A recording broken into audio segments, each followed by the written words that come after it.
Kodagu medical college emergency ಈ ತುರ್ತು ಚಿಕಿತ್ಸಾ ಘಟಕ ಅಂತ ಅದ್ರದ್ದು head of the department professor ಆಗಿದ್ದೇನೆ. ಸೊ ನನಗೆ ಒಂದು ಒಳ್ಳೆ ಆಫರ್ ಬಂತು. ಸೌದಿ ಗವರ್ಮೆಂಟ್ ಅವರು ನನ್ನ ಕರೆಸ್ಕೊಂಡ್ರು. ಭಾರತೀಯ ವೈದ್ಯಕೀಯ ಸಂಘ ಕೊಡಗು ಘಟಕ ಅದರಲ್ಲಿ 3 ಬಾರಿ ಪ್ರೆಸಿಡೆಂಟ್ ಆಗಿದೆ ಕೊಡಗುದು. ಸ್ಲೈಡ್ ಇರ್ಬೋದು, ಫ್ಲಡ್ಸ್ ಇರ್ಬೋದು, ಕೋವಿಡ್ ವ್ಯಾಕ್ಸಿನೇಷನ್ ಇರ್ಬೋದು. ಸೊ ಪ್ರೈವೇಟ್ ಇದರಲ್ಲೇ ನಾನೊಂದು 2,000 ಉಚಿತ ಕೋವಿಡ್ ವ್ಯಾಕ್ಸಿನೇಷನ್ ಕೊಟ್ಟಿದ್ದೇನೆ. ಅದು ಗವರ್ಮೆಂಟ್ ಇಂದ ಸಪ್ಲೈ ಆಗ್ತಾ ಇತ್ತು, ಬಟ್ ನನಗೆ ಲೈಸೆನ್ಸ್ ಕೊಟ್ಟಿದ್ರು. ಎಲ್ರು ಯೂಸ್ ಮಾಡಕ್ ಆಗ್ತಾ ಇರ್ಲಿಲ್ಲ, ನಾನೊಬ್ನೇ ಯೂಸ್ ಮಾಡ್ತಾ ಇದ್ದಿದ್ದು ಪ್ರೈವೇಟ್ ಅಲ್ಲಿ. ಕೊಡಗು ಲ್ಯಾಂಡ್ ಸ್ಲೈಡ್ ಆಯ್ತು 2018ರಲ್ಲಿ, ನಿಮ್ಗೆಲ್ಲ ತಿಳಿದಿರ್ಬೋದು. ಆವಾಗ ನಮ್ಮ ಎಂಟೈರ್ ಕೊಡಗು IMA ವತಿಯಿಂದ ವೈದ್ಯಕೀಯ ಸಂಘ ಧನ ಸಹಾಯನ ಮಾಡಿದ್ರು. 26 ಲಕ್ಷ ನಮ್ಗೆ ನಮ್ಮ ಕೊಡಗು ಬ್ರಾಂಚ್ಗೆ ಅವರು ಫಂಡ್ಸ್ ಕಲೆಕ್ಟ್ ಮಾಡಿ ಕೊಟ್ರು. ಅದರಲ್ಲಿ 6 ಲಕ್ಷ ನಾವು ವಿತರಣೆ ಮಾಡಿದ್ವಿ. ಪ್ಯಾರಾಮೆಡಿಕಲ್ ಸ್ಟಾಫ್, ನರ್ಸಸ್ ಇರ್ಬೋದು, ಅಥವಾ ward group D ward boys ಎಲ್ಲ ಇರ್ಬೋದು. ಅವ್ರಿಗೆ ಏನಾದ್ರು ದುರಂತ, ಅವ್ರ ಫ್ಯಾಮಿಲಿ ದುರಂತ ಆಗಿದ್ರೆ ಅವ್ರಿಗೆಲ್ಲ ಸಹಾಯ ಮಾಡಿ ಮನೆ ಕಟ್ಟುವಂಥದ್ದು. ಅದರಲ್ಲೆಲ್ಲ ಮಾಡಿ ಒಂದು 6 ಲಕ್ಷ ನಾವು ಸ್ಪೆಂಡ್ ಮಾಡಿದ್ದೇವೆ. 3 ಬಾರಿ ನಮ್ಗೆ ಒಳ್ಳೆ ಪ್ರಶಸ್ತಿನೂ ಸಿಕ್ತು. ನನಗೆ ಕಳೆದ ವರ್ಷ 2024ರಲ್ಲಿ ನನ್ನ ರಾಜ್ಯ ಸರ್ಕಾರದವರು ಗುರುತಿಸಿ IMA ವತಿಯಿಂದ ನನಗೆ HK Patil government of Karnataka ನನ್ನ ಗುರುತಿಸಿ ನನಗೆ ಹಾನರ್ ಮಾಡಿದ್ರು ಬ್ಯಾಂಗ್ಳೂರ್ ಮೆಡಿಕಲ್ ಕಾಲೇಜಲ್ಲಿ. ಸೊ ಅದು ಡಾಕ್ಟರ್ಸ್ ಡೇ ದಿನ ಮಾಡಿದ್ದು, ಜುಲೈ 1ಗೆ 2024ರಲ್ಲಿ ನನಗೆ ಹಾನರ್ ಮಾಡಿದ್ರು ಗವರ್ಮೆಂಟ್ ಇಂದ, IMA ವತಿಯಿಂದ.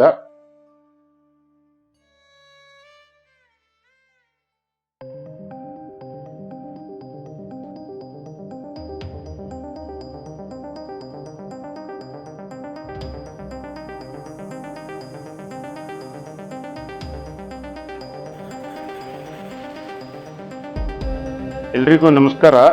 ನಾನು ಡಾಕ್ಟರ್ ಭುವನ್ ಅಪ್ಪಾಜಿ, ಕೋಲೆ ಫ್ಯಾಮಿಲಿ. ಹುಟ್ಟೂರು ನಂದು ಕಗ್ಗೋಡು ಗ್ರಾಮ, ಮಡಿಕೇರಿ ತಾಲೂಕು. ಈ ಗ್ರಾಮದಲ್ಲಿ ಹುಟ್ಟಿ ನನಗೆ ಕೃಷಿ ಬಗ್ಗೆ ಅನುಭವ ಇದೆ. ಮತ್ತು ನಾನು ಫಸ್ಟ್ ಸ್ಟ್ಯಾಂಡರ್ಡ್ ಇಲ್ಲಿ ಸೆಂಟ್ ಜೋಸೆಫ್ ಕಾನ್ವೆಂಟ್ ಮಡಿಕೇರಿಲಿ ಓದಿರೋದು. ನಾವು 7 ಜನ ಮಕ್ಕಳು. ನಮ್ಮ ತಂದೆ ನಮಗೆ ಒಂದು ಮನೆ ಮಾಡಿಕೊಟ್ಟು, ಇಲ್ಲಿ ನಮ್ಮ ಬ್ರದರ್ಸ್ ನನಗೆ 3 ಜನ ಇದ್ದಾರೆ, ಅಣ್ಣಂದಿರು, ಅಕ್ಕಂದಿರು 3 ಜನ ಇದ್ದಾರೆ. ಸೊ ಅವರೆಲ್ಲ ಸೇರಿ ಓದ್ಕೊಂಡು, ನಾನು ಸಣ್ಣವನು. ಆಗ ನಾನು ಫಸ್ಟ್ ಸ್ಟ್ಯಾಂಡರ್ಡ್ ಇಲ್ಲಿ ಸೆಂಟ್ ಜೋಸೆಫ್ ಕಾನ್ವೆಂಟ್ ಅಲ್ಲಿ ಓದಿದ್ದು. ನಂತರ ನಾನು ಮೈಸೂರಲ್ಲಿ ಶಾಲೆ ಮತ್ತು ಹೈಸ್ಕೂಲು ಮತ್ತು ಪ್ರೀ ಯೂನಿವರ್ಸಿಟಿ ಇಷ್ಟು ಮೈಸೂರಲ್ಲಿ ನಾನು ಮಾಡಿದೆ, ಮಹಾಜನಸ್ ಹೈಸ್ಕೂಲ್ ಅಂತ. ಅದಾದ ನಂತರ ನಾನು PUC ಆದ ನಂತರ ನನಗೆ ಒಳ್ಳೆ ಮಾರ್ಕ್ಸ್ ಸಿಕ್ತು ಸೆಕೆಂಡ್ PUCಲಿ. ಆಗೆಲ್ಲ ಮೆರಿಟ್ ಅಂದರೆ ಬರೀ PUC ಮಾರ್ಕ್ಸ್ ತಗೊಳ್ತಾ ಇದ್ರು. ಹಾಗೆ ಆಗ ನೀಟ್ ಅಂಥದ್ದೆಲ್ಲ ಏನಿರಲಿಲ್ಲ, ಕಾಂಪಿಟೇಟಿವ್ ಎಕ್ಸಾಮ್ ಇರಲಿಲ್ಲ. ಸೊ ಬರೀ ನಮ್ಮ PUC ಮಾರ್ಕ್ಸ್ ಮೇಲೆ ನನಗೆ ವೈದ್ಯಕೀಯ ಶಿಕ್ಷಣ ಮೆಡಿಕಲ್ ಕಾಲೇಜ್, ಗೌರ್ಮೆಂಟ್ ಕಾಲೇಜ್ ಮೈಸೂರಲ್ಲಿ ನನಗೆ ಸೀಟ್ ಸಿಕ್ತು. ಸೊ ಹಾಗೆ ನಾನು ಹೈಸ್ಕೂಲು ಮತ್ತು ಸಣ್ಣ ಬಾಲ್ಯದಿಂದಲೂ ನಮಗೆ ಅಕ್ಟೋಬರಲ್ಲಿ ದಸರಾ ರಜಾ ಸಿಗ್ತಾ ಇತ್ತು, ಮತ್ತು ಸಮ್ಮರ್ ಹಾಲಿಡೇಸ್ 2 ಮಂತ್ ಸಿಗ್ತಾ ಇತ್ತು. ನಾನು ನಮ್ಮ ಹುಟ್ಟು ಊರು ಕಗ್ಗೋಡು ಗ್ರಾಮಕ್ಕೆ ಬಂದು ಅಲ್ಲಿ ತಂದೆ ಮತ್ತು ಕೃಷಿ, ಇಲ್ಲಿ ನನಗೆ ಆಸಕ್ತಿನೂ ಇತ್ತು, ಕೃಷಿ ಮತ್ತು ಒಡನಾಟ. ನಮ್ಮ ಹಸುಗಳು, ಕರುಗಳು, ಕೋಣಗಳು ಅದ್ರ ಜೊತೆ ಎಲ್ಲ ನಾನು ತುಂಬ ಓಡಾಡಿಕೊಂಡು ಕಾಲ ಕಳೀತಾ ಇದ್ದೆ. ಮತ್ತು ಸಾಯಂಕಾಲ ಪ್ರೇಯರ್ ಮಾಡುವಂಥದ್ದು ನಮಗೆ ತಂದೆ ತಾಯಿ ಹೇಳ್ಕೊಟ್ಟಿದ್ರು. ಹೀಗೆ ನಮ್ಮ ಬಾಲ್ಯ ಜೀವನ ತುಂಬ ಖುಷಿಯಾಗಿತ್ತು. ಅದನ್ನ ನೆನೆಸ್ಕೊಂಡ್ರೆ ನನಗೆ ತುಂಬ ಖುಷಿ. ಕಗ್ಗೋಡನ್ನು ನೆನೆಸ್ಕೊಂಡ್ರೆ ನನಗೆ ತುಂಬ ಖುಷಿ, ಯಾಕೆ ನನ್ನ ಹುಟ್ಟೂರದು. ಹಾಗೆ ಮತ್ತೆ ನಾನು ಪ್ರೀ ಯೂನಿವರ್ಸಿಟಿ ಆದಮೇಲೆ ಮೈಸೂರು ಮೆಡಿಕಲ್ ಕಾಲೇಜಲ್ಲಿ MBBS ನನಗೆ ಸೀಟ್ ಸಿಕ್ತು. ನನಗೆ ನ್ಯಾಷನಲ್ ಮೆರಿಟ್ ಅವಾರ್ಡ್ನು ಸಿಕ್ತು. ನನಗೆ ಫೀಸ್ ತುಂಬ ಕಮ್ಮಿ ಇತ್ತು ಮೆಡಿಕಲ್ ಕಾಲೇಜಲ್ಲಿ.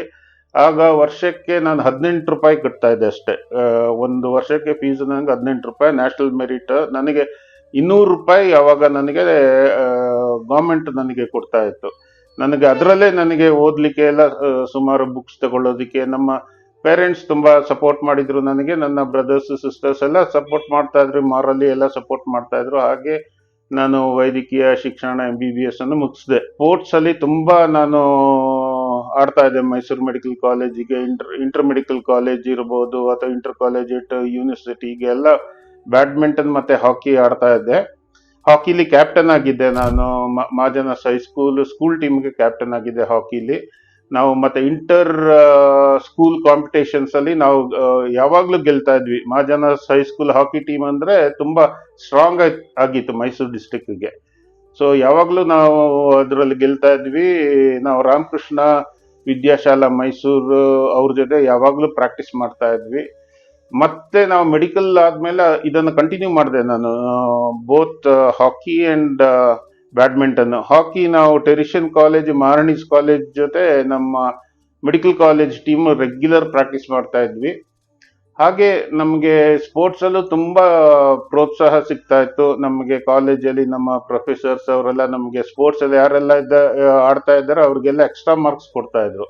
ಇಂಟರ್ನಲ್ ಅಸೆಸ್ಮೆಂಟ್ ಇರ್ಬೋದು. ಹಾಗೆ ನಮಗೆ ಪ್ರೋತ್ಸಾಹ ತುಂಬಾ ಇತ್ತು. ಮತ್ತೆ ನಮಗೆ ಎಕ್ಸಾಮ್ಸ್ ಎಲ್ಲ ತುಂಬಾ ಈಸಿ ಇರ್ತಾ ಇತ್ತು. ನಮಗೆ ಯಾವಾಗಲೂ ನಮ್ಮ ಇಂಟರ್ನಲ್ ಎಕ್ಸಾಮಿನರ್ಸ್ ನಮಗೆ ಯಾವಾಗಲೂ ಸಪೋರ್ಟ್ ಮಾಡ್ತಾ ಇದ್ರು. ಯಾಕೆಂದ್ರೆ ನಾವು ಸ್ಪೋರ್ಟ್ಸ್ ಅಲ್ಲಿ ಕಾಲೇಜಿಗೆ ನಾವೊಂದು ಕೀರ್ತಿ ತರ್ತಾ ಇದ್ವಿ. ಇಂಟರ್ ಮೆಡಿಕಲ್ ಸ್ಪೋರ್ಟ್ಸ್ ಅಲ್ಲಿ ನಮ್ಮ ಮೈಸೂರು ಮೆಡಿಕಲ್ ಕಾಲೇಜ್ ಯಾವಾಗಲೂ ಒಂದು ಯಾವ್ದಾದ್ರೆ ಪ್ರೈಸ್ ತಗೊಂಡು ಬರ್ತಾ ಇದ್ವಿ ನಾವು. ಹೀಗಾಗಿ ನಾವು ತುಂಬಾ ಸ್ಪೋರ್ಟ್ಸ್ ಅಲ್ಲಿ ಗುರುತಿಸ್ಕೊಳ್ತಾ ಇದ್ವಿ. ಹೀಗೆ ನಮ್ಮ MBBS ಜೀವನ ತುಂಬಾ ಚೆನ್ನಾಗಿತ್ತು. ನಾನು ಫೈನಲ್ ಇಯರ್ ಅಲ್ಲಿ ಮೈಸೂರು ಯೂನಿವರ್ಸಿಟಿಗೆ 4ನೇ ರ್ಯಾಂಕ್ ಬಂದೆ. ಅದೊಂದು ಈಗಲೂ ನನ್ನ ಹತ್ರ ಸರ್ಟಿಫಿಕೇಟ್ ಇದೆ. ನನಗೆ ಬಹಳ ಖುಷಿ ತಂದಿದೆ ಅದು. ಪ್ಲಸ್ ನಮಗೆ ಪೋಸ್ಟ್ ಗ್ರಾಜುಯೇಷನ್ ಸೀಟ್ ಸಿಕ್ಲಿಕ್ಕೆ ಏನು ತೊಂದರೆ ಇರಲಿಲ್ಲ. ಆಗ ನೀಟ್ ಎಕ್ಸಾಮ್, ಕಾಂಪಿಟೇಟಿವ್ ಎಕ್ಸಾಮ್ ಇರಲಿಲ್ಲ. ನಮ್ಮ MBBS ಮಾರ್ಕ್ಸ್ ಮೇಲೆ ನಮಗೆ ಪೋಸ್ಟ್ ಗ್ರಾಜುಯೇಷನ್ ಸಿಕ್ಕುವಂಥದ್ದು. ಸೊ ಅದರಲ್ಲಿ ನನಗೆ ನನ್ನ ಚಾಯ್ಸ್ ಆಕ್ಚುಲ್ ಆಗಿ ನಾನು ಗೈನಕಾಲಜಿಸ್ಟ್ ಆಗಬೇಕು ಅಂತ ಇದ್ದೆ. ಬಟ್ ಅದು ಮಾರ್ಕ್ಸ್ ಕಮ್ಮಿ ಇತ್ತು ನನಗೆ ಸ್ವಲ್ಪ ಗೈನಕಾಲಜಿಲಿ. ಮತ್ತೆ ಆರ್ಥೋಪೆಡಿಕ್ ಸರ್ಜನ್ ಆಗಬೇಕು ಅಂತ ಇದ್ದೆ, ಅದು ಸಿಕ್ಲಿಲ್ಲ ನನಗೆ. ENT ನಂದು ಥರ್ಡ್ ಚಾಯ್ಸ್ ಇತ್ತು. ಅದು ನನಗೆ ತುಂಬಾ ಮಾರ್ಕ್ಸ್ ಇತ್ತು, ಈಸಿಯಾಗಿ ಸಿಕ್ತು. ಮತ್ತೆ ಮೈಸೂರು ಮೆಡಿಕಲ್ ಕಾಲೇಜಲ್ಲೇ ಸಿಕ್ತು ಪೋಸ್ಟ್ ಗ್ರಾಜುಯೇಷನ್, ಅಲ್ಲೇ ಸಿಕ್ತು. ಸೊ ಅದು 3 ವರ್ಷ ಅದ್ರ ಪೋಸ್ಟ್ ಗ್ರಾಜುಯೇಷನ್. ಅದರಲ್ಲಿ ನಮಗೆ ಡಿಪ್ಲೊಮಾ ತಗೊಳ್ಳೋ ಆಪ್ಷನ್ ಇತ್ತು ಆಗ, ಈಗ ಎಲ್ಲ ಅದು ತೆಗೆದಾಕಿದ್ದಾರೆ. ಸೊ ನಾನು ಡಿಪ್ಲೊಮಾ ಇನ್ ENT, ಓಟೋಲೆರಂಗಾಲಜಿ ಅಂತ ಹೇಳ್ತೇವೆ, plus master degree in ENT. So ಅದೆಲ್ಲ ಮೈಸೂರು ಮೆಡಿಕಲ್ ಕಾಲೇಜಲ್ಲೇ ಮುಗಿಸಿ ನಾನು 89 ಮುಗಿಸಿ ಎಕ್ಸಾಮ್ ನಮ್ದು. 89 ಗೌರ್ಮೆಂಟ್ ಜಾಬ್ ನನಗೆ ಸಿಕ್ತು. ಫಸ್ಟ್ ಜಾಬ್ ನನಗೆ ಇ ಎಸ್ ಐಲಿ ನನಗೆ ಫಸ್ಟ್ ಜಾಬ್ ಗೌರ್ಮೆಂಟ್. ಸೊ ನಂಜನಗೂಡಲ್ಲಿ ನನಗೆ ಪೋಸ್ಟಿಂಗ್ಸ್ ಆಯಿತು ಫಸ್ಟ್. ಸೊ ಅಲ್ಲಿ ರಿಪೋರ್ಟ್ ಮಾಡ್ಕೊಂಡು ಎಕ್ಸಾಮ್ ಮುಗಿಸಿದೆ ನಾನು. ಎಕ್ಸಾಮಲ್ಲಿ ಒಳ್ಳೆ ಫಸ್ಟ್ ಅಟೆಂಪ್ಟ್ ನಾನು ಕ್ಲಿಯರ್ ಮಾಡಿಕೊಂಡೆ. ಮತ್ತೆ ಜಾಬ್ ಕಂಟಿನ್ಯೂ ಮಾಡಿದೆ. ಅಲ್ಲಿಂದ ನಾನು ಬ್ಯಾಂಗ್ಳೂರ್ಗೆ ಟ್ರಾನ್ಸ್ಫರ್ ತಗೊಂಡೆ. ಬ್ಯಾಂಗ್ಳೂರು ESI ರಾಜಾಜಿನಗರ್ಗೆ ಟ್ರಾನ್ಸ್ಫರ್ ತಗೊಂಡೆ. ಪ್ಲಸ್ ಇಂದಿರಾನಗರ್ ESIಲು ಕೆಲಸ ಮಾಡಿದೆ ಸ್ವಲ್ಪ ಅನೇಕ ವರ್ಷ. ಅದಾದಮೇಲೆ ನಾನು ವೈದ್ಯಕೀಯ ಕಾಲೇಜು ಬ್ಯಾಂಗ್ಳೂರ್ ಮೆಡಿಕಲ್ ಕಾಲೇಜಿಗೆ ನಾನು ಚೇಂಜ್ ಆಫ್ ಕ್ಯಾಡರ್ ತಗೊಂಡೆ. ಲೆಕ್ಚರರ್ ಆಗಿ ಜಾಯ್ನ್ ಆದೆ. ಅಲ್ಲಿಂದ ಬೋರಿಂಗ್ ಹಾಸ್ಪಿಟ್ಲಲ್ಲಿ ನಾನು ಕೆಲಸ ಮಾಡ್ತಾ ಇದ್ದೆ. ಆಗ ನನಗೆ ನನ್ನ ಎಲ್ಲ ಜೀವನದಲ್ಲೂ ನನಗೆ ತುಂಬಾ ಸಪೋರ್ಟ್ ಕೊಟ್ಟಿದ್ದು ಅಂದ್ರೆ ನನ್ನ ಬ್ಯಾಡ್ಮಿಂಟನ್ ಗೇಮ್. ನಾನು ಬ್ಯಾಡ್ಮಿಂಟನ್ ನಾವೆಲ್ಲ ಎಲ್ಲ ಸುಮಾರು ಕ್ಲಬ್ಬಲ್ಲಿ ನಮ್ಮನ್ನ ಕರೀತಾ ಇದ್ರು. ನಾನು ಬಂಗಾರಪ್ಪ ಅವ್ರ ಜೊತೆ ಚೀಫ್ ಮಿನಿಸ್ಟರ್ ಆಗಿದ್ದಾಗ ಅವರ ಪಾರ್ಟ್ನರ್ ಆಗಿ 1.5 ವರ್ಷ ನಾನು ಆಡಿದ್ದೀನಿ. ಅದಕ್ಕೂ ಮೊದಲು ಅಗ್ರಿಕಲ್ಚರ್ ಮಿನಿಸ್ಟರ್ ಆಗಿದ್ರು, ಬಿಫೋರ್ ಈ ಬಿಕೇಮ್ CM. ಅಗ್ರಿಕಲ್ಚರ್ ಮಿನಿಸ್ಟರ್ ಆದಾಗ್ಲೂ ಆಡ್ತಾ ಇದ್ದೆ ಅವರೊಟ್ಟಿಗೆ. ಪ್ಲಸ್ ಅನೇಕ IAS ಆಫೀಸರ್ಸ್, IPS ಆಫೀಸರ್ಸ್ ಎಲ್ಲ ನಮ್ಮ ಜೊತೆ ಆಡ್ತಾ ಇದ್ದೆ. ಸೆಕ್ರೆಟರಿಯೇಟ್ ಕ್ಲಬ್ ಅಂತ ಇದೆ ಬ್ಯಾಂಗ್ಳೂರಲ್ಲಿ, ಕಬ್ಬನ್ ಪಾರ್ಕ್ ಅಲ್ಲಿ. ಅಲ್ಲಿ ಎಲ್ಲ ಗೌರ್ಮೆಂಟ್ ಅಫಿಷಿಯಲ್ಸ್ ಆಡ್ತಾರೆ. ನಾನು ಅವರೊಟ್ಟಿಗೆ ತುಂಬಾ ಚೆನ್ನಾಗಿ ಆಡ್ತಾ ಇದ್ದೆ. ನಾನು ಸ್ಟೇಟ್ ಕ್ಯಾಪ್ಟನ್ ಆಗಿದ್ದೆ. Karnataka civil service state captain ಆಗಿ 6 ವರ್ಷ ಕ್ಯಾಪ್ಟನ್ ಆಗಿದ್ದೆ. ಆಗ ಬಂಗಾರಪ್ಪ ಅವರು ನಮಗೆ ಎಲ್ಲ ಕಡೆ ಎಲ್ಲ ಟೂರ್ನಮೆಂಟ್ಗೂ ಅವ್ರು ಸ್ಪಾನ್ಸರ್ ಮಾಡ್ತಾ ಇದ್ರು, CM. ನಮ್ಮ ಟೀಮ್, ಕರ್ನಾಟಕ ಟೀಮ್ ಹೋಗೋದು ಅಂದ್ರೆ ಅಲ್ಲಿ ನಮಗೆ ರೆಡ್ ಕಾರ್ಪೆಟ್ ವೆಲ್ಕಮ್. ಯಾವ ಸ್ಟೇಟ್ಗೆ ಹೋದ್ರು ಹಾಗೆ ಇಡೀ ಎಲ್ಲ ನಮ್ಮ ಭಾರತ ದೇಶ ಎಲ್ಲ ಸ್ಟೇಟಲ್ಲೂ ನಾವು ಆಡಿದ್ದೇವೆ. ಬ್ಯಾಡ್ಮಿಂಟನ್ ಆಗಿ ಆಡಿದ್ದೇವೆ ತುಂಬಾ ನಾವು.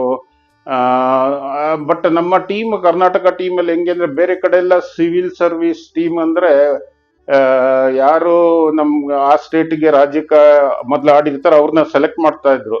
ಬಟ್ ನಮ್ಮಲ್ಲಿ ಗೌರ್ಮೆಂಟ್ ಇದರಿಂದ ನಾವೆಲ್ಲ ತುಂಬಾ ಚೆನ್ನಾಗಿ ಆಡ್ತಾ ಇದ್ವಿ. ಬಟ್ ಕ್ವಾರ್ಟರ್ ಫೈನಲ್ಸ್, ಸೆಮಿಫೈನಲ್ಸ್ ವರೆಗೆ ಹೋಗ್ತಾ ಇದ್ವಿ. ಬಟ್ ನಾರ್ತ್ ಕಡೆ ತುಂಬಾ ಚೆನ್ನಾಗಿ ಆಡೋರು ಇರ್ತಾ ಇದ್ರು. ಸೊ ಹೀಗೆ ನನ್ನ ವೃತ್ತಿ ಇದ್ರ ಜೊತೆಗೆ ನಮ್ಮ ಸ್ಪೋರ್ಟ್ಸ್ ಅಲ್ಲೂ ತುಂಬಾ ಗುರುತಿಸ್ಕೊಳ್ತಾ ಇದ್ದೆ. ಮತ್ತೆ ಕುಮಾರ್ ಬಂಗಾರಪ್ಪ ಅವರು, ಈಗ ಪ್ರೆಸಿಡೆಂಟ್ ಅವರು, ಆಗ ಮಿನಿಸ್ಟರ್, ಮೈನರ್ ಇರಿಗೇಷನ್ ಮಿನಿಸ್ಟರ್ ಅವರು, ನನ್ನ ಡಬಲ್ಸ್ ಪಾರ್ಟ್ನರು ಆಗಿದ್ರು ಅವರು. ಅನೇಕ ಕ್ಲಬ್ಸ್ ಅಲ್ಲಿ ಬ್ಯಾಂಗ್ಳೂರಲ್ಲಿ ಒಟ್ಟಿಗೆ ಆಡ್ತಾ ಇದ್ವಿ. ಆಮೇಲೆ ಸುಮಾರು ಕಡೆ ನಾವೆಲ್ಲ ಫ್ಯಾಮಿಲಿಯಾಗಿ ಒಟ್ಟಿಗೆ ಹೋಗ್ತಾ ಇದ್ವಿ. ನಮ್ಮ ಜೊತೆ ತುಂಬಾ ಚೆನ್ನಾಗಿ ಫ್ಯಾಮಿಲಿ ಫ್ರೆಂಡ್ಸ್ ಆಗಿದ್ವಿ ನಾವು. ಹೀಗೆ ನನ್ನ ಬ್ಯಾಂಗ್ಳೂರಲ್ಲಿ ಹೀಗೆ, ಬಟ್ ಸ್ಯಾಲರಿ ಎಲ್ಲ ಆಗ ಗೌರ್ಮೆಂಟ್ ಸ್ಯಾಲರಿ ಎಲ್ಲ ತುಂಬಾ ಕಮ್ಮಿ ಇರ್ತಾ ಇತ್ತು. ಸೊ ನನಗೆ ಒಂದು ಒಳ್ಳೆ ಆಫರ್ ಬಂತು. ಸೌದಿ ಗೌರ್ಮೆಂಟ್ ಅವರು ನನ್ನ ಕರೆಸ್ಕೊಂಡ್ರು. ನಮ್ಮ ದೇಶದಲ್ಲಿ ಬಾ, ನಿಮಗೆ ಒಳ್ಳೆ ಸಂಬಳ ಕೊಟ್ಟು ನಾವು ನಿಮಗೊಂದು ಒಳ್ಳೆ ಜಾಬ್ ಕೊಡ್ತೇವೆ ಅಂತ. ಹಾಗಾಗಿ ನಾನು ಸೌದಿ ಗೌರ್ಮೆಂಟ್ ಆಹ್ವಾನದ ಮೇಲೆ ನಾನು ಸೌದಿ ಗೌರ್ಮೆಂಟ್ ಅಲ್ಲಿ ಹೋಗಿ ಒಂದು 4.5 ವರ್ಷ 5 ವರ್ಷ ಕೆಲಸ ಮಾಡಿದೆ. ಎಂಟೈರ್ ಫ್ಯಾಮಿಲಿ ಹೋಗಿದ್ವಿ ನಾವು. ಮಕ್ಕಳು ಇಲ್ಲಿ ಸ್ಕೂಲ್ ಓದ್ತಾ ಇದ್ರು. ನಾನು ನನ್ನ ಮಿಸ್ಸಸ್ ಎಲ್ಲ ಹೋಗಿ ಅಲ್ಲಿದ್ದು. ನಮಗೆ ತುಂಬಾ ಚೆನ್ನಾಗಿ ನೋಡ್ಕೊಂಡ್ರು ಸೌದಿ ಗೌರ್ಮೆಂಟ್ ಅವರು. ಒಳ್ಳೆ ಅಕಾಮಿಡೇಷನ್ ಕೊಟ್ಟಿದ್ರು, ಒಳ್ಳೆ ಸ್ಯಾಲರಿ. ಇಲ್ಲಿಕ್ಕಿಂತ 10 ಪಟ್ಟು ಸ್ಯಾಲರಿ ಕೊಡ್ತಾ ಇದ್ರು ನಮಗೆ. ಪ್ಲಸ್ 2 ತಿಂಗಳು, ವರ್ಷದಲ್ಲಿ 2 ತಿಂಗಳು holidays with free air ticket for the entire family. 2 ಮಕ್ಕಳಿಗೆ, ವೈಫ್ಗೆ, ನನಗೆ ಫ್ರೀ ಟಿಕೆಟ್ಸ್ ಇರ್ತಾ ಇತ್ತು. Up and down free tickets ಇತ್ತು. ಸೌದಿ ಗೌರ್ಮೆಂಟೇ ಬೇರೆ ಮಾಡ್ತಾ ಇತ್ತು. ಹೀಗೆ ನಮಗೆ ನನ್ನ ಜೀವನದಲ್ಲಿ ನನಗೆ ಒಂದು ಒಳ್ಳೆ ಅವಕಾಶ, ಗೌರ್ಮೆಂಟ್ ಕೆಲಸ. ಫಸ್ಟ್ ಭಾರತದಲ್ಲಿ ಗೌರ್ಮೆಂಟ್ ಕೆಲಸ, ಅದಾದ್ಮೇಲೆ ನಂತರ ಸೌದಿ ಗೌರ್ಮೆಂಟ್ ಕೆಲಸ ಮಾಡಿದ್ದು. ಮತ್ತೆ 5 ವರ್ಷ ಆದ್ಮೇಲೆ ಮಕ್ಕಳೆಲ್ಲ ದೊಡ್ಡವರು ಆಗ್ತಾ ಇದ್ರು. ಇಲ್ಲಿ ಅವರು ಸ್ಕೂಲಲ್ಲಿ ಓದ್ತಾ ಇದ್ರು. ಕೊಡಗಿನಲ್ಲಿ ಕ್ಯಾಲ್ಸ್ ಅಂತ ಇದೆ, ಅಲ್ಲಿ ಓದ್ತಾ ಇದ್ರು. ಅಲ್ಲಿ ಕ್ಯಾಲ್ಸ್ ಅನ್ನೋದು ಗೋಣಿಕೊಪ್ಪದಲ್ಲಿ, ಅಲ್ಲಿ ಹಾಸ್ಟೆಲಲ್ಲೂ ಇದ್ರು. ಮತ್ತೆ ದೊಡ್ಡವರೆಲ್ಲ ಆದ್ಮೇಲೆ ಸ್ವಲ್ಪ ಎಜುಕೇಶನ್ ಎಲ್ಲ ಕಷ್ಟ ಆಗ್ತಾ ಇತ್ತು. ಸೊ ನಾವು ಮತ್ತೆ ವಾಪಸ್ ಬರೋಣ ಅಂತ ಡಿಸೈಡ್ ಮಾಡಿ, ಅಷ್ಟೊತ್ತಿಗೆ KVG ಮೆಡಿಕಲ್ ಕಾಲೇಜ್ ಅವರು ನನ್ನ ಕರೆದ್ರು.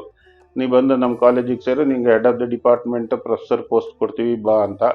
ಸೊ ಒಪ್ಕೊಂಡು ನಾನು ಬಂದೆ. ಫಸ್ಟ್ ನಾನು ಅಸೋಸಿಯೇಟ್ ಪ್ರೊಫೆಸರ್ ಆಗಿ ಜಾಯ್ನ್ ಆದೆ, ಹೆಡ್ ಆಫ್ ದಿ ಡಿಪಾರ್ಟ್ಮೆಂಟ್ ಆಗಿ. ಮತ್ತೆ ಪ್ರಮೋಷನ್ ಆಯಿತು, professor head of the department ಆಗಿ 2009ರಿಂದ ಕೆಲಸ ಮಾಡ್ತಾ ಇದೆ. 2023ವರೆಗೆ ಅಲ್ಲಿ ಕೆಲಸ ಮಾಡಿದ್ದೀನಿ. ಆಲ್ಮೋಸ್ಟ್ ಒಂದು 15-20 ವರ್ಷ ಕೆಲಸ ಮಾಡಿದ್ದೀನಿ KVG ಸುಳ್ಯದಲ್ಲಿ. ಅದಾದ ನಂತರ ನನಗೆ ಇಲ್ಲಿ ಗೌರ್ಮೆಂಟ್ ಅಲ್ಲಿ Kodagu medical college government emergency department ಅಲ್ಲಿ ಅನೇಕರು ನನಗೆ ನನ್ನ ಹಿತೈಷಿಗಳು ಸಜೆಸ್ಟ್ ಮಾಡಿದ್ರು, ನೀವು ಇಲ್ಲಿ ಕೆಲಸ ಮಾಡಬೇಕು, ಗೌರ್ಮೆಂಟಿಗೆ ನಾವು ಗೌರ್ಮೆಂಟ್ ಜಾಬ್ ಕೊಡ್ತೇವೆ ಅಂತ. ನಾನು ಒಪ್ಕೊಂಡೆ. ನನಗೊಂದು ಆಸೆ ಇತ್ತು, ಹುಟ್ಟೂರಲ್ಲಿ ಕೆಲಸ ಮಾಡಬೇಕು ಅಂತ ಆಸೆ ಇತ್ತು, ಗೌರ್ಮೆಂಟ್ ಸರ್ಕಾರಿ ವೈದ್ಯಕೀಯ. ಬೇಕಾದ್ರೆ ನನಗೆ ಅನುಭವ ತುಂಬ ಇದೆ ಗೌರ್ಮೆಂಟ್ ಕೆಲಸ ಮಾಡಿ. ಸೊ ಎಮರ್ಜೆನ್ಸಿ ಡಿಪಾರ್ಟ್ಮೆಂಟ್ ಅಲ್ಲಿ ವೇಕೆನ್ಸಿ ಇತ್ತು. ಸೊ ನನಗೆ ನಮ್ಮ ಶಾಸಕರು ಪ್ಲಸ್ ಮಾನ್ಯ ಮುಖ್ಯಮಂತ್ರಿಗಳು ಎಲ್ಲ ಸೇರಿ ನನಗೆ ಒಂದು ಸೂಟೇಬಲ್ ಜಾಬ್ ಕೊಟ್ಟರು ನನಗೆ, ವಿತ್ ಎ ಗುಡ್ ಸ್ಯಾಲರಿ. ನಾನು ಅಕ್ಸೆಪ್ಟ್ ಮಾಡಿಕೊಂಡು ಈಗ ಇಲ್ಲಿ ಕಾಲೇಜಲ್ಲಿ ಕೆಲಸ ಮಾಡ್ತಾ ಇದ್ದೇನೆ. ಕೊಡಗು ಮೆಡಿಕಲ್ ಕಾಲೇಜ್ ಎಮರ್ಜೆನ್ಸಿ ತುರ್ತು ಚಿಕಿತ್ಸಾ ಘಟಕ ಅಂತ, ಅದ್ರದ್ದು head of the department professor ಆಗಿದ್ದೇನೆ. ಈಗ ಆಲ್ಮೋಸ್ಟ್ ಒಂದು 3 ತಿಂಗಳಿಂದ ಕೆಲಸ ಮಾಡ್ತಾ ಇದ್ದೀನಿ. ಸೊ ತುಂಬಾ ಚೆನ್ನಾಗಿದೆ ವಾತಾವರಣ, ಕೆಲಸ ಮಾಡ್ಲಿಕ್ಕೆ ವಾತಾವರಣ. ನನ್ನ ಜೊತೆ ಸಿಬ್ಬಂದಿಗಳೆಲ್ಲ ತುಂಬಾ ಸಹಕರಿಸಿ ನಾವು ಇದನ್ನು ತುಂಬಾ ಚೆನ್ನಾಗಿ ಮುಂದಕ್ಕೆ ತಗೊಂಡು ಹೋಗ್ಬೇಕು ಅಂತ. ಈಗ ತುರ್ತು ಚಿಕಿತ್ಸಾ ಘಟಕ ಒಂದು ದೊಡ್ಡ ಬಿಲ್ಡಿಂಗ್ ಆಗ್ತಾ ಇದೆ. ಇನ್ನೊಂದು 8-9 ತಿಂಗಳಲ್ಲಿ ಕಂಪ್ಲೀಟ್ ಆಗ್ತದೆ. ನಮ್ದು ಎಂಟೈರ್ ತುರ್ತು ಚಿಕಿತ್ಸಾ ಘಟಕ ಅಲ್ಲಿಗೆ ಶಿಫ್ಟ್ ಆಗ್ತದೆ. ಸೊ ಈಗ ನಾವು ಕ್ಯಾಶುಯಾಲಿಟಿ ಡಿಪಾರ್ಟ್ಮೆಂಟ್, ಸಣ್ಣ ಡಿಪಾರ್ಟ್ಮೆಂಟ್, ಒಂದು 10 ಬೆಡ್ ಇರ್ಬೋದು, ಅದರಲ್ಲಿ ಕೆಲಸ ಮಾಡ್ತಾ ಇದ್ದೀವಿ.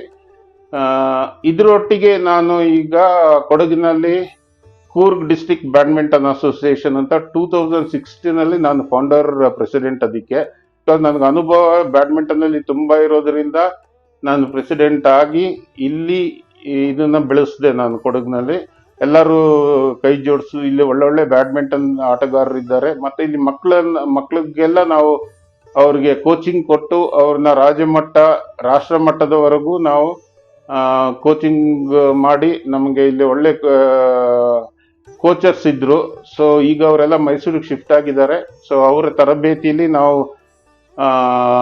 ಸ್ಟೇಟ್ ರ್ಯಾಂಕಿಂಗ್ ಟೂರ್ನಮೆಂಟ್ ಮಕ್ಕಳು 19 ವರೆಗೂ ಅನೇಕರು ರಾಜ್ಯಕ್ಕೆ ರೆಪ್ರೆಸೆಂಟ್ ಮಾಡಿದ್ದಾರೆ. ಪ್ಲಸ್ ರಾಷ್ಟ್ರ ಮಟ್ಟದಲ್ಲೂ ರೆಪ್ರೆಸೆಂಟ್ ಮಾಡಿದೆ. ಅದೊಂದು ನನಗೆ ಒಂದು ಹೆಮ್ಮೆ.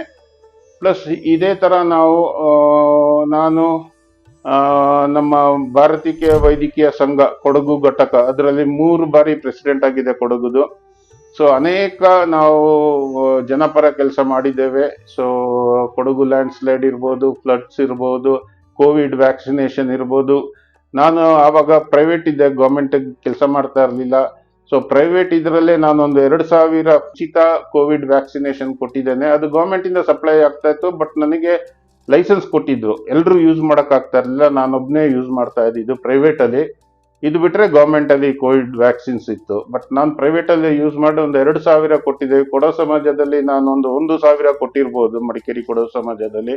ಮತ್ತೆ ನಮ್ಮ ಕಾಫಿ ಬೋರ್ಡ್ ಬಿಲ್ಡಿಂಗ್ ಅಲ್ಲಿ ಎಲ್ಲ ಸೇರಿ ಒಂದು 2,000 ಉಚಿತ ಕೋವಿಡ್ ವ್ಯಾಕ್ಸಿನೇಷನ್ ಡ್ರೈವ್ ಮಾಡಿದ್ದೇವೆ. ಹಾಗೆ ನಾನು ಮತ್ತೆ ಅನೇಕ ಮೆಡಿಕಲ್ ಕ್ಯಾಂಪ್ಸ್, ಫ್ರೀ ಸರ್ಜರೀಸ್ ವರ್ಷಕ್ಕೊಮ್ಮೆ ಮಾಡುವಂಥದ್ದು ಸುಮಾರು ಒಂದು 20 ವರ್ಷದಿಂದ ಅಶ್ವಿನಿ ಆಸ್ಪತ್ರೆಯಲ್ಲಿ ಮಾಡ್ಕೊಂಡು ಬಂದಿದ್ವಿ. ಸೊ ಹೀಗೆ ನಾನು ಪ್ರೆಸಿಡೆಂಟ್ ಆಗಿದ್ದಾಗ ನಮಗೆ ಕೊಡಗು ಲ್ಯಾಂಡ್ ಸ್ಲೈಡ್ ಆಯಿತು 2018ರಲ್ಲಿ. ನಿಮಗೆಲ್ಲ ತಿಳಿದಿರ್ಬೋದು, ದೊಡ್ಡದ ಜನರೆಲ್ಲ ಕಷ್ಟಕ್ಕೆ ಸಿಲ್ಕೊಂಡಿದ್ರು. ಆವಾಗ ನಮ್ಮ ಎಂಟೈರ್ ಕೊಡಗು IMA ವತಿಯಿಂದ ವೈದ್ಯಕೀಯ ಸಂಘ, ಇಡೀ ನಮ್ಮ ಕರ್ನಾಟಕ ರಾಜಕೀಯ ವೈದ್ಯಕೀಯ ಸಂಘದವರು ಕೊಡಗಿಗೆ ಬಂದರು. ಎಲ್ಲ ನಮಗೆ ಏನೇನು ಬೇಕು ಫೆಸಿಲಿಟೀಸ್ ಎಲ್ಲ, ಗಂಜಿ ಕೇಂದ್ರ ಇರ್ಬೋದು, ಹಾಸ್ಟೆಲ್ಸ್ ಇರ್ಬೋದು, ಎಲ್ಲ ಕಡೆ ವಿಸಿಟ್ ಮಾಡಿ ವೈದ್ಯರು ತಂಡ ಮಾಡಿಕೊಂಡು ಅವರು ಒಂದೊಂದು ವಾರ ಇರ್ತಾ ಇದ್ರು ನಮ್ಮಲ್ಲಿ. ಸೊ ಹಾಗೆ ನಮಗೆ ಧನ ಸಹಾಯನೂ ಮಾಡಿದ್ರು. 26 ಲಕ್ಷ ನಮಗೆ ನಮ್ಮ ಕೊಡಗು ಬ್ರಾಂಚ್ಗೆ ಅವರು ಫಂಡ್ಸ್ ಕಲೆಕ್ಟ್ ಮಾಡಿ ಕೊಟ್ಟರು. ಅದರಲ್ಲಿ 6 ಲಕ್ಷ ನಾವು ವಿತರಣೆ ಮಾಡಿದ್ವಿ. ಪ್ಯಾರಾಮೆಡಿಕಲ್ ಸ್ಟಾಫ್, ನರ್ಸಸ್ ಇರ್ಬೋದು, ಅಥವಾ ward group D ward boys ಎಲ್ಲ ಇರ್ಬೋದು, ಅವ್ರಿಗೆ ಏನಾದ್ರು ದುರಂತ, ಅವ್ರ ಫ್ಯಾಮಿಲಿ ದುರಂತ ಆಗಿದ್ರೆ ಅವ್ರಿಗೆಲ್ಲ ಸಹಾಯ ಮಾಡಿ ಮನೆ ಕೊಟ್ಟುವಂಥದ್ದು. ಅದರಲ್ಲೆಲ್ಲ ಮಾಡಿ ಒಂದು 6 ಲಕ್ಷ ನಾವು ಸ್ಪೆಂಡ್ ಮಾಡಿದ್ದೇವೆ.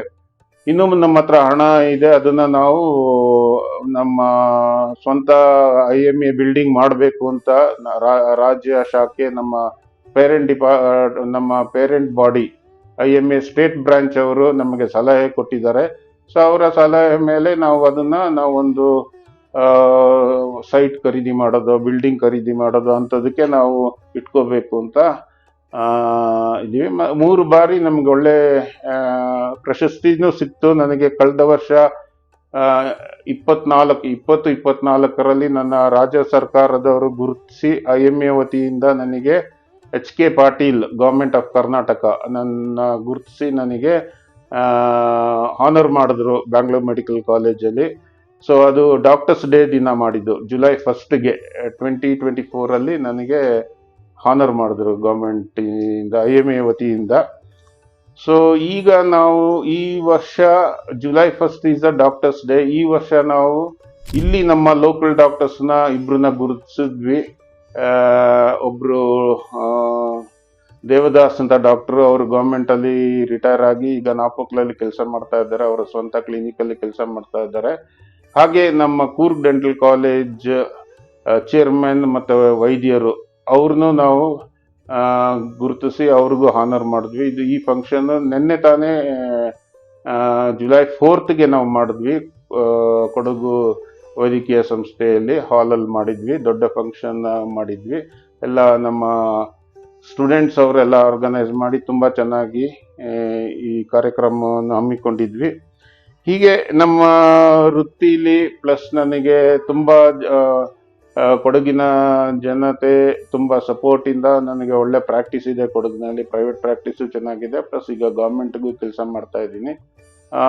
ನನ್ನ ಡ್ರೀಮ್ ಏನಿತ್ತು ಅಂದರೆ, ನಾನು ಹುಟ್ಟೂರಲ್ಲಿ ಕೆಲಸ ಮಾಡಬೇಕು ಅಂತ ನನಗೆ ಒಂದು ಡ್ರೀಮ್ ಇತ್ತು. ಅದನ್ನು ಫುಲ್ಫಿಲ್ ಆಗಿದೆ. ನನಗೆ ಈಗ ಕೆಲಸ ಮಾಡ್ತಾ ಇದ್ದೀನಿ. ನನಗೆ ಅನೇಕ ಆಪರ್ಚುನಿಟಿ ಈಗಲೂ ಅಬ್ರಾಡ್ ಆಪರ್ಚುನಿಟೀಸ್ ಬರ್ತದೆ, ಪ್ಲಸ್ ಕಾಸ್ಮೋಪಾಲಿಟನ್ ಸಿಟೀಸಲ್ಲಿ ಆಪರ್ಚುನಿಟೀಸ್ ಬರ್ತದೆ. ಮೈಸೂರು ಇರ್ಬೋದು, ಬ್ಯಾಂಗ್ಳೂರು ಇರ್ಬೋದು. ನಾನು ಎಲ್ಲಿಗೂ ಒಪ್ಕೊಳ್ಳೋದಿಲ್ಲ. ನನಗೆ ಈಗ ಒಳ್ಳೆ ಸರ್ಕಾರನೂ ಒಳ್ಳೆ ಜಾಬ್ ಕೊಟ್ಟಿದೆ, ಪ್ಲಸ್ ಪ್ರಾಕ್ಟೀಸು ಚೆನ್ನಾಗಿದೆ. ಅದರಿಂದ ನಾನು ಕೊಡಗಿನ ಜನತೆಗೆ ಸರ್ವ್ ಮಾಡಬೇಕು ಅಂತ ನನಗೆ ಆ ಉದ್ದೇಶದಲ್ಲಿ, ಪ್ಲಸ್ ಸ್ಪೋರ್ಟ್ಸ್ ಬೆಳೆಸಬೇಕು ಅಂತ ತುಂಬ ಇಷ್ಟ. ನಾವು ಮಾಡ್ತಾ ಇದ್ದೀವಿ. ಪ್ಲಸ್ ಈಗ ನನ್ನ ಸಾಂಸ್ಕೃತಿಕ ಸಿರಿಬಳಗ ಅಂತ ಒಂದು ಸಂಸ್ಥೆ ಸ್ಟಾರ್ಟ್ ಮಾಡಿದ್ದಾರೆ. ಅದಕ್ಕೆ ಈರಮಣ್ಣ ಹರಿಣಿ ಅಂತ ಅವರು ಪ್ರೆಸಿಡೆಂಟ್ ಆಗಿದ್ದಾರೆ. ಸೊ ಅದು ದೊಡ್ಡ ತಂಡ ಇದೆ ಅದರಲ್ಲೂ ನಾನು ಗೌರವಾಧ್ಯಕ್ಷನ ಆಗಿದ್ದೇನೆ.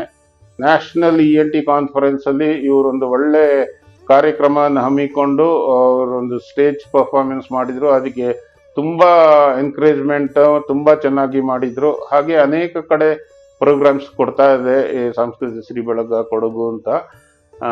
ಸೊ ಹೀಗೆ ನಾನು ಇದರಲ್ಲಿ ಸಂಸ್ಕೃತ ಸಿರಿ ಬಳಗ, cultural program plus sports plus ನನ್ನ ವೈದ್ಯಕೀಯ ಶಿಕ್ಷಣ ಇಷ್ಟು ನನಗೆ ಟೀಚಿಂಗ್ ನಂದು ಪ್ಯಾಷನ್. ಸೊ ನಾನು ವೈದ್ಯಕೀಯ ಹುಡುಗರಿಗೆಲ್ಲ ಟೀಚ್ ಮಾಡ್ತಾ ಇರ್ತೇನೆ.